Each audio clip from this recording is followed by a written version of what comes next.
Avant 1865, on grimpait beaucoup. Il y avait peut-être dans les Alpes, il y avait déjà, je sais pas, 80, 100 sommets qui avaient été réalisés.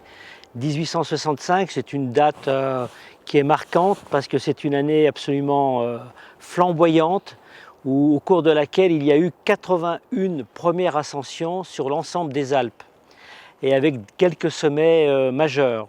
Et 1865, c'est à la fois la fin d'une période, donc qui est la période de conquête des sommets, et on passe à une période en 2 jours, à une période de conquête des grandes faces et des grandes arêtes, où on grimpe non pas pour atteindre un sommet inviolé, mais pour le plaisir de découvrir et d'ouvrir de nouvelles voies.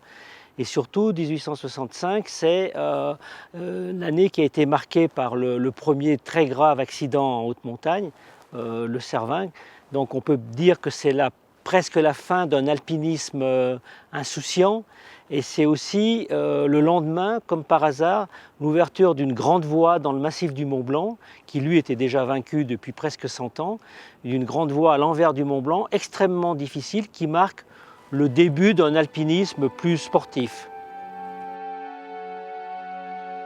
Quand encore toute attraction dans les Alpes suisses serait épuisée pour nous, il y demeure et demeurera, nul ne sait combien de temps encore, le Cervin invaincu et apparemment invincible. C'est en 1865 que s'effectue la première ascension du Cervin. Ce sommet, de 4478 mètres d'altitude, est situé sur la frontière italo-suisse. Une cordée, composée de 7 alpinistes, décide de réaliser l'exploit de la gravir. Whymper, un alpiniste anglais chevronné de 25 ans, se lance dans cette aventure.